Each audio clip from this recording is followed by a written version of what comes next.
Pelanggaran itu ada di peringkat pertama ada di Kabupaten Bandung, peringkat kedua di Kabupaten Karawang, ya, dan berikutnya di 6 kabupaten lainnya.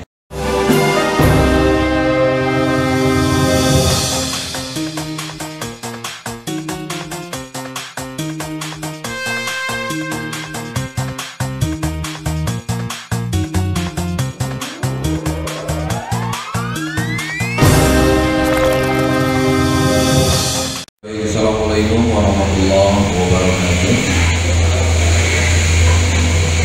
Alhamdulillah wassyukurillah.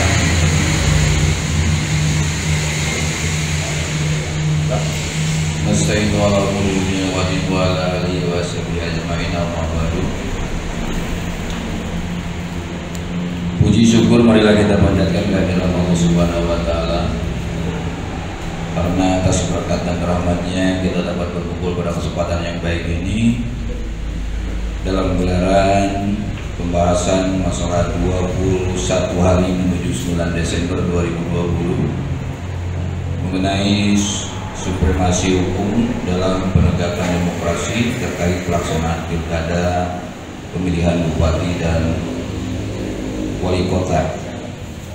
Selain itu juga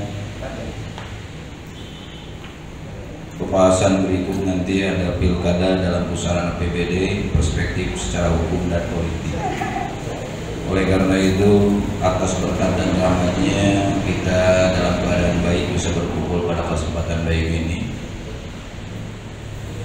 Salawat serta salam semoga dilimpahkan kepada junjungan alam Nabi besar Muhammad SAW, kepada para sahabat-sahabatnya, para kerabatnya, serta kita semua para penerus ajarannya. Hadirin yang berbahagia, rekan-rekan dari beberapa lembaga sosial, para tokoh, para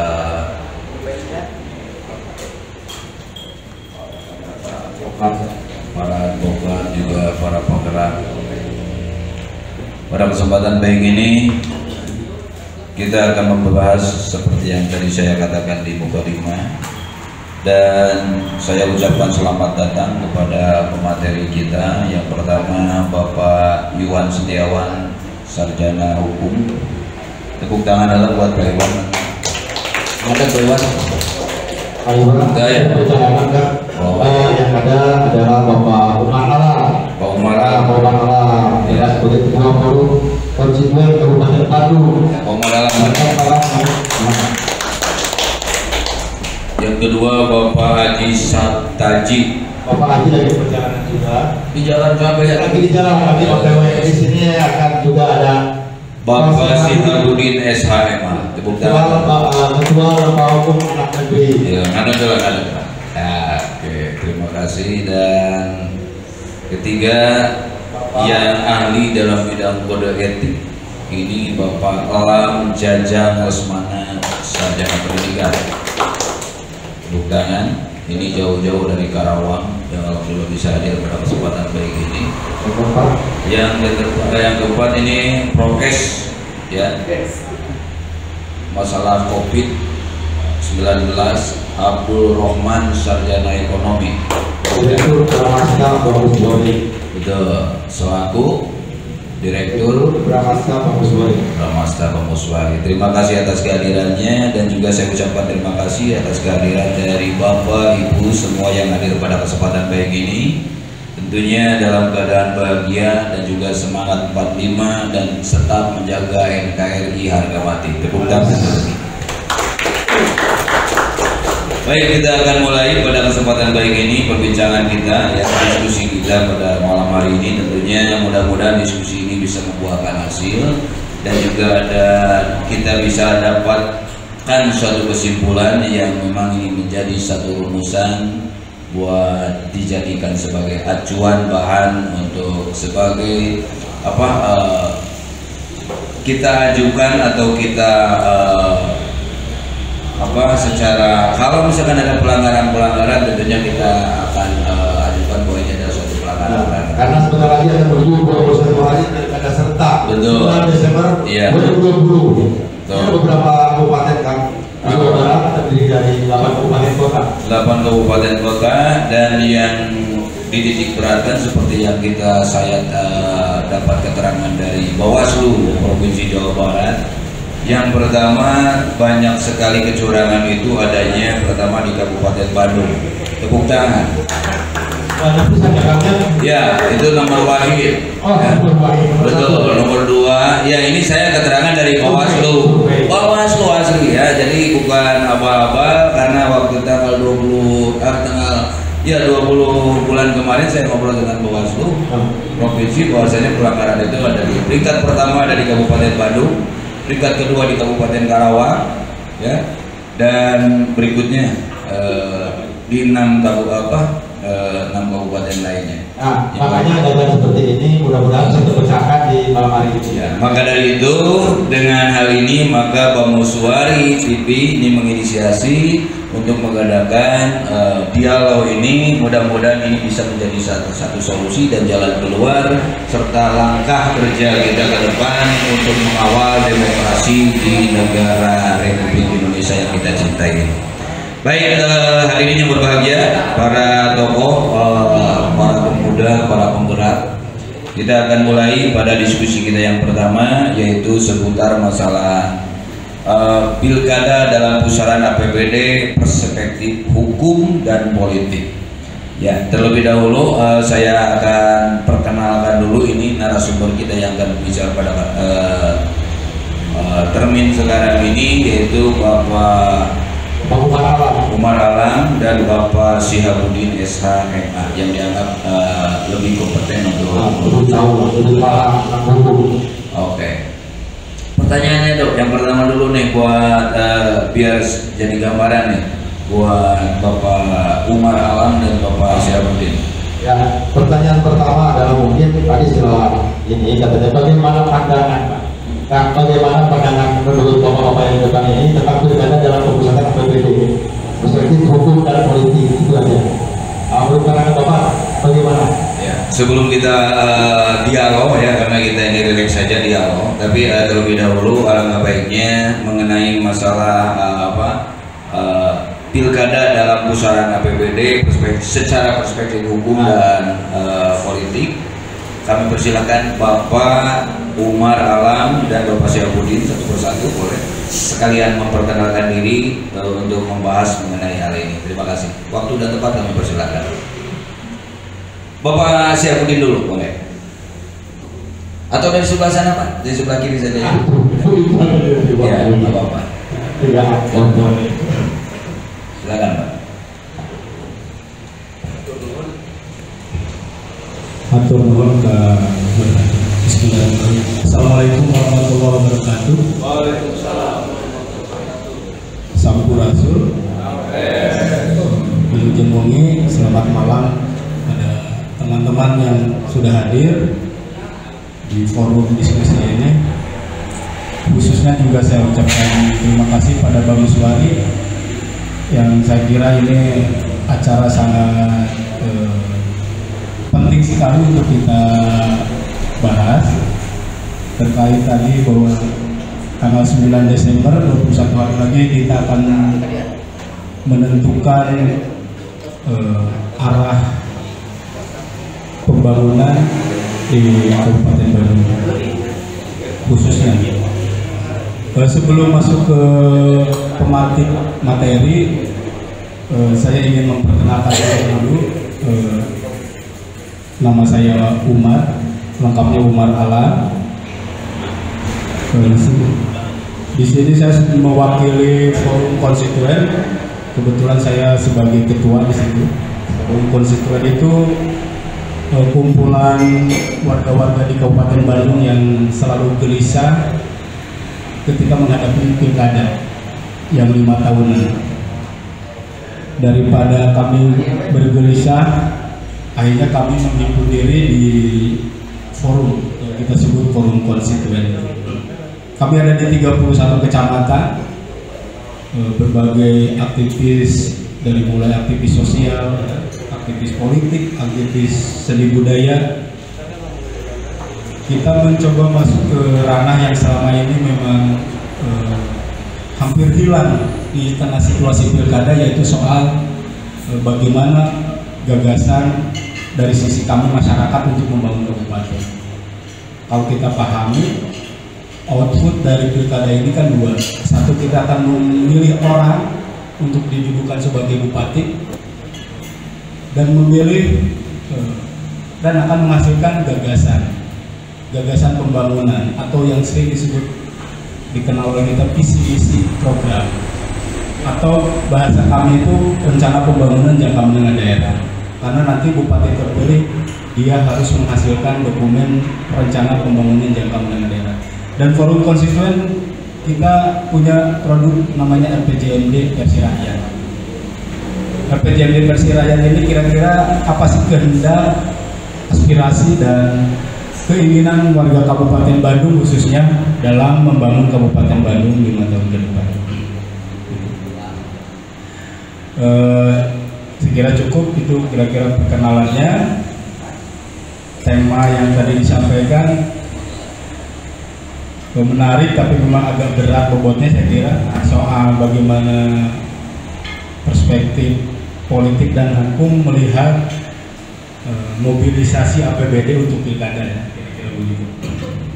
Nah ini teman-teman sekalian, tadi kalau saya sih tidak kaget gitu, kenapa Bawaslu Jawa Barat punya data mengatakan tadi ya, kita Ogi, bahwa yang potensi kecurangan tertinggi itu di Kabupaten Bandung. Kenapa? Karena memang salah satu calon dari Kabupaten Bandung itu adalah petahana. Ya. Dia satu pasangan yang meneruskan sebuah dinasti kekuasaan di Kabupaten Bandung. Jadi bupati pertamanya bapaknya, dilanjutkan oleh suaminya, dan sekarang anaknya. Nah, kenapa itu bisa terjadi? Jadi kalau secara teori kekuasaan, sebetulnya pilkada ini kan bagaimana para konsetan atau para calon ini kan merebut kekuasaan. Apa yang ingin mereka kuasai? Salah satunya tadi APBD, anggaran pendapatan dan belanja daerah.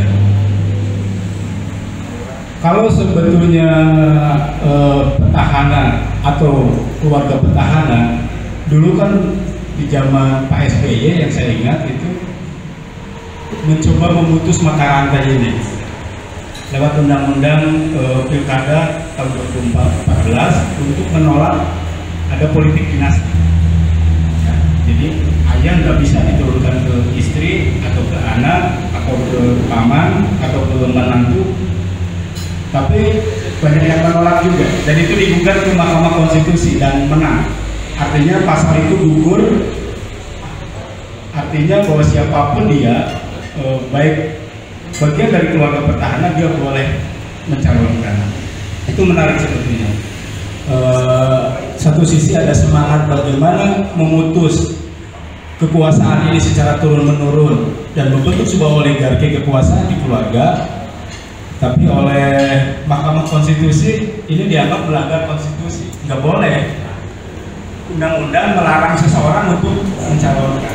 Itu karena prinsip demokrasi kan begitu. Terlepas dia istrinya atau suaminya atau ayahnya, yaitu mah kebenarannya menurut kebenaran lurunan, kebenaran anaknya, kebenaran menantunya. Tapi secara prinsip demokrasi, undang-undang nggak boleh melarang seseorang untuk mencalonkan diri. Nah, itu yang dianggap oleh Mahkamah Konstitusi melanggar hak demokrasi seseorang. Itu yang soal konstitusinya. Selanjutnya, kenapa petahana begitu punya kekuatan untuk melakukan potensi kecurangan? Kalau saya amati, setidaknya ada 4 yang dia gunakan dalam setiap pilkada untuk memenangkan pertarungan pilkada. Dia punya sumber daya, pertama birokrasi, ya. ASN, aparatur sipil negara. Jadi posisi saat ini yang saya tahu, secara konsepsi maupun secara praktek di lapangan, ASN sedang didorong untuk mendukung salah satu paslon. Tentu paslon yang terkait dengan petahana. Kedua, petahana bisa memanfaatkan fasilitas negara. Jadi Salah satunya adalah rapat-rapat politik itu kan sebetulnya tidak boleh dilakukan di rumah dinas bupati kalau di Kabupaten Bandung. Dan itu yang saya tahu, konsolidasi politik, rapat-rapat politik itu dilakukan di rumah dinas, padahal undang-undang melarang. Nggak boleh bupati atau siapapun itu menggunakan fasilitas negara untuk kepentingan politik. Dan juga petahana ini punya kekuatan penetrasi kepada penyelenggara, termasuk kepada pengawas. Mulai struktural KPU, PPK, PPS, KPPS, itu dengan jaringan politiknya, petahana mempengaruhi penyelenggara untuk memastikan bahwa proses pilkada ini menguntungkan dia. Itu petahana punya potensi ke situ. Dan terakhir yang tadi menjadi tema diskusi kita hari ini adalah soal anggaran pendapatan dan belanja daerah. APBD ini kan hakikatnya kan bukan duitnya bupati, bukan duitnya petahana atau duitnya calon apalagi. Ini kan duit rakyat yang diambil dari kita, dari pajak. Sehingga secara prinsip itu melanggar undang-undang sebetulnya. Tidak boleh APBD digunakan untuk melakukan kampanye atau sosialisasi untuk menguntungkan salah satu pasangan calon. Padahal kalau sebetulnya tidak digunakan apapun, selama 5 tahun bupati menjabat, sebenarnya kan prinsipnya itu dia kampanye sebetulnya. Dia bangun jalan, dia bangun fasilitas publik, dia bangun bantuan-bantuan sosial dan sebagainya. Kalau betul itu dilakukan, sebetulnya posisi petahana itu tidak harus ragu dengan dukungan rakyat. Kalau itu betul-betul dilarapkan benar gitu ya, tidak harus takut sebenarnya. Dia udah punya potensi atau udah punya investasi politik selama 5 tahun menjabat, itu kan sebenarnya bisa dijadikan alat kampanye. Tapi faktanya APBD 2020 yang sekarang sedang berjalan ini pun oleh petahana dimanfaatkan semaksimal mungkin untuk menguntungkan salah satu pasangan calon dari keluarga petahana. Ada beberapa modus ya, cara petahana bagaimana mengkapitalisasi APBD ini untuk keuntungan politiknya. Coba kalau teman-teman lihat tren data APBD itu, kalau menjelang pilkada ini yang namanya anggaran hibah itu luar biasa. Dia akan anggarkan di APBD itu kalau menjelang pilkada untuk bagaimana ini dimanfaatkan oleh oligarki, oleh jaringan politiknya dan oleh kroni-kroni politik itu. Misalnya yang tahun ini menjelang pilkada di Kabupaten Bandung, yang saya tahu itu misalnya hibah untuk Bunda Paul. Bunda Paul itu kan salah satu paslon nomor 1 di Kabupaten Bandung. Itu 1,5 miliar. Terus ada satu organisasi namanya Lembaga Lansia Indonesia. Itu ketuanya bapaknya, Pak Haji Obar. Belum organisasi ormas dan sebagainya. Itu setiap pilkada menjadi sebuah tradisi.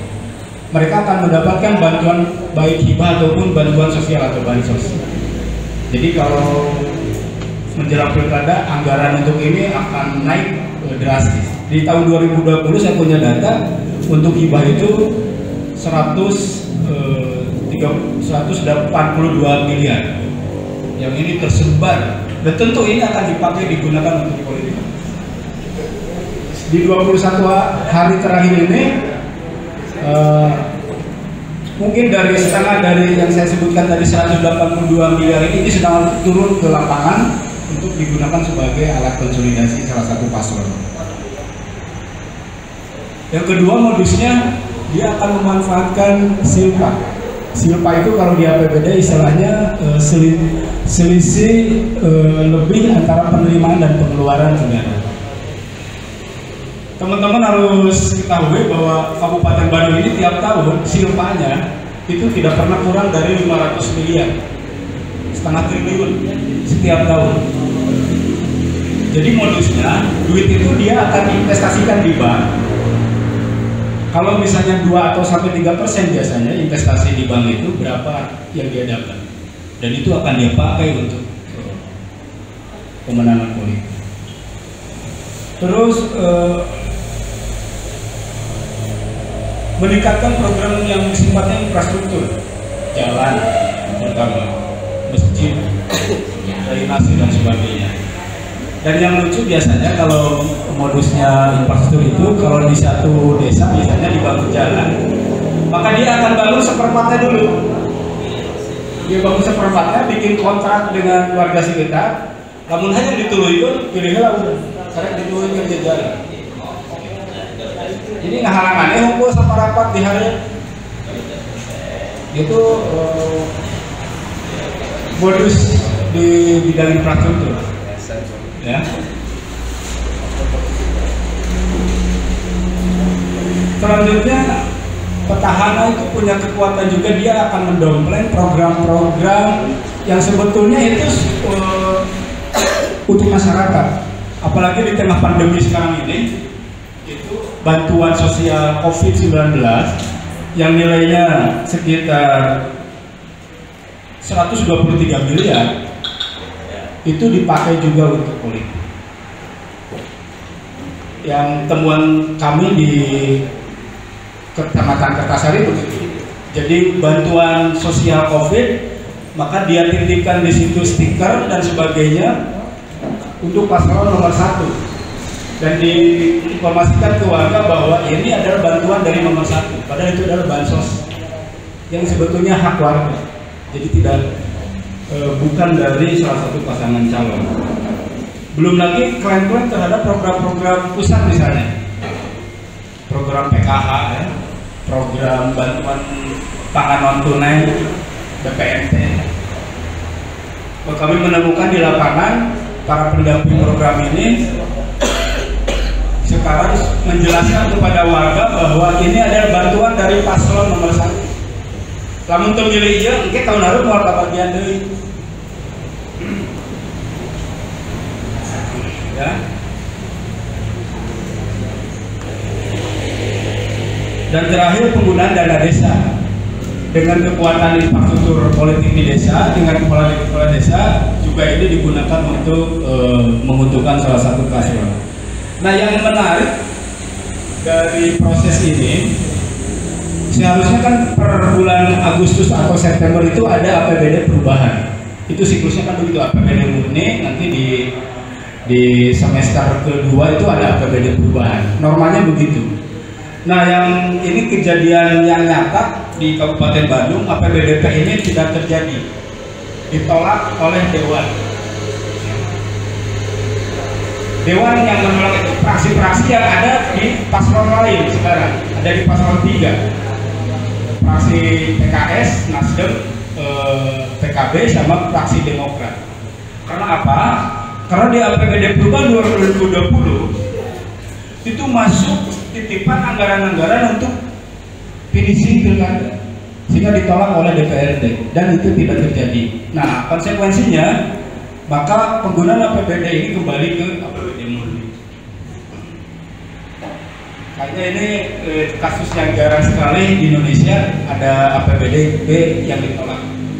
Tapi rasional juga kalau koalisi 4 partai tadi, fraksi tadi di DPRD menolak, karena kalau tidak begitu, tsunami sembako, tsunami uang ini sekarang akan beredar di lapangan.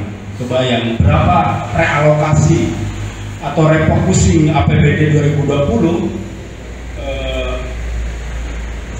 yang dilakukan oleh petahana untuk memenangkan paslon nomor 1. Saya mah terbuka aja ya, nomor 1, 2, 3 ini memang fakta.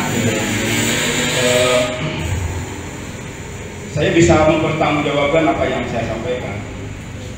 Nah, kalau dari sisi hukum, ini kan sebenarnya sudah diwanti-wanti oleh undang-undang.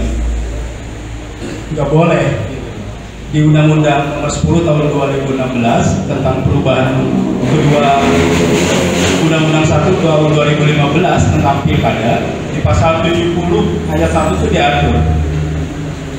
Dalam kampanye, paslon dilarang melibatkan pejabat BUMD, ASN, Polri, TNI, kepala desa, dan perangkat desa. Di ayat 2-nya, bupati dan pejabat daerah harus cuti kampanye.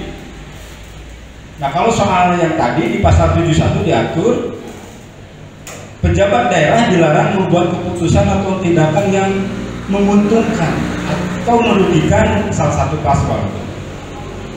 Bupati dilarang melakukan penggantian pejabat dari 6 bulan sebelum penetapan calon.